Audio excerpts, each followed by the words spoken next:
одоо төрийн эзэмшлийн хувь хэмжээ бол хэрвээ нөөцийг нь хувийн хвшил өөрөө тогтоосон бол 34 хүртэлх хэрвээ улсын төсвөөс нөөцийг нь тогтоосон бол 50 хүртэлх хувийг нь төр эзэмших ийм хуультай. Тэгэхээр энэ хуулийг хэрхэн хэрэгжүүлэх юм бэ? Жишээ нь 34%-ийг нь одоо төр эзэмшлээ гэхэд эцсийн үр дүндээ үндсэн хуулийн тэр 6-гийн 2 буюу газрын хэвлэлийн баялагын дийлэнх хувийг ард түмэн эзэмшихэд одоо аж ахуйн нэгжийн орлогын албан татвар байх уу, одоо ус бохирдуулсны төлбөр байх уу, орлогын албан татвар байх уу, эсвэл ашиг малтмын нөөц ашигны төлбөр байх уу гэдэг юм уу, ямар төлбөр татварыг авч иж тэр газрын хэвлэлийн баялагын 51-ийг эзэмших үү гэдэг тэр босхийг давах хэрэгтэй. Нэгсэндээ үндсэн хуулийн 6-гийн 2-ыг хамгаалах хэрэгтэй. Тэгэхээр бид тэр төрийн эзэмшлийн 34 байна уу, 50 байна уу түүн дээр хилцээр хийгээд тэр хилцээрийг одоо вин гэсэн зарчим дээр хийгээд ард түмэнд ирэх ногдол ашгийг л 51-ийг л хүргэх ёстой. Тэгэхээр энэ хилцээрүүдийг хийхдээ жишээ нь өнгөрсөн хугацаанд 2007 оны тэр их хурлын тогтоолоор стратеги нэг 16 орд байна. За үүний 9 орд бол хувийн хвшил байна. Тэгэхээр тухайн хувийн хвшлүүд бол өнгөрсөн хугацаанд намайг энэ ажлын хэсгийг ахалснаас хойш бол хувийн хвшлүүд өөрсдөө энэ төрийн эзэмшлийн 34% дээр хилцээр хийя. Бид одоо төрд энэ 34% одоо өгье. За ингээд 34 тэр ашигт малтмын нөөц ашигны төлбөрөөр орлуулах юм уу? Эсвэл одоо оюутлогоотой адилхан 34% аваа явах юм уу? Энийг их хурлаар шийдэх эцсийн одоо шийдвэр их хурлаас гарна. Үүнийг хилцээрийн ширээнд суугаад ярилцъя. Хилцээ гэдэг юм саналуудыг илгээж гисэн.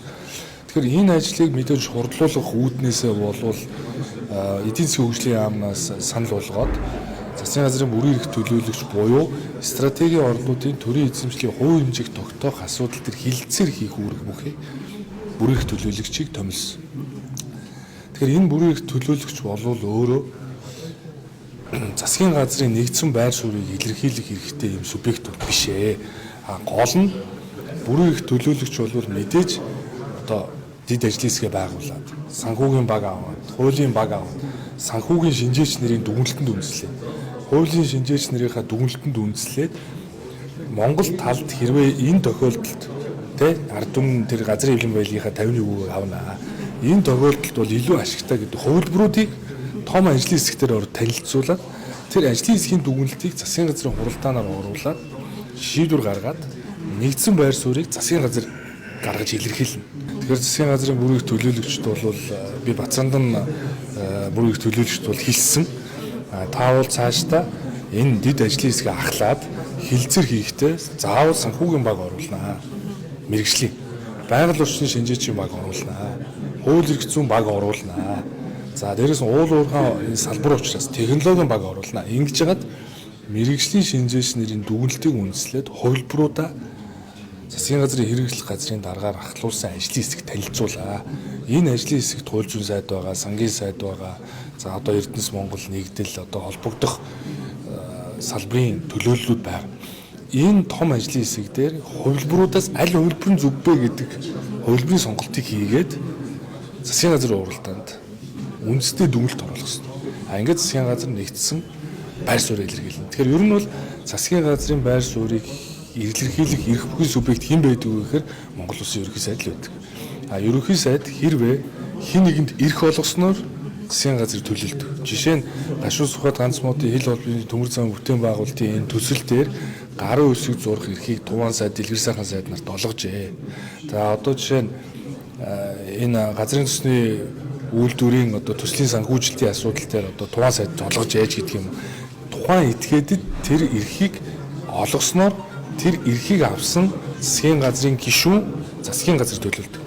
Тэгэхээр засгийн газрын одоо бэдийн хувьд бол өөрийнхөө мэдээж одоо хувийнхаа байр суурийг илэрхийлэх за өнгөрсөн хугацааны одоо судалгаа дүгнэлтэд би танилцуулсан болов уу гэсэн бодолтой байгаа. Тэрнээс биш засгийн газар бол илүү мэргэжлийн дүгнэлтүүдийг гаргана. Энэ бол өөрөө нэг negotiation буюу хилцэр гэдэг бол win-win байх хэвээр. Гол нь бид 19 онд үндсэн хуулинд өөрчлөлт хийсэн. Тэр бол 6-гийн 2 газрын хэвлэлийн баялагийг ард түмэн эзэмших ёстой.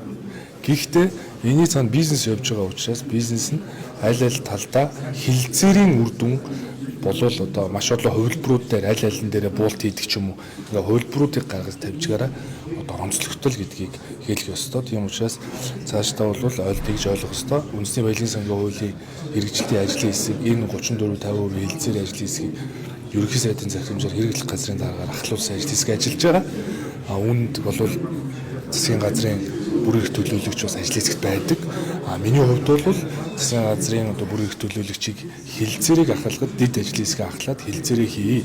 Тэгвэл мэрэгжлийн багууд ажиллавал, шинжээчнэр ажиллавал, санхүүгийн модель дээр ажил, тэгээд дүүлдээ том ажил хэсэг дээр оруулж ирээрээ. Тэгээд хувилбаруудаа сонгоод засгийн газар танилцуулъя л гэдэг ийм л зүйлийг хэлсэн.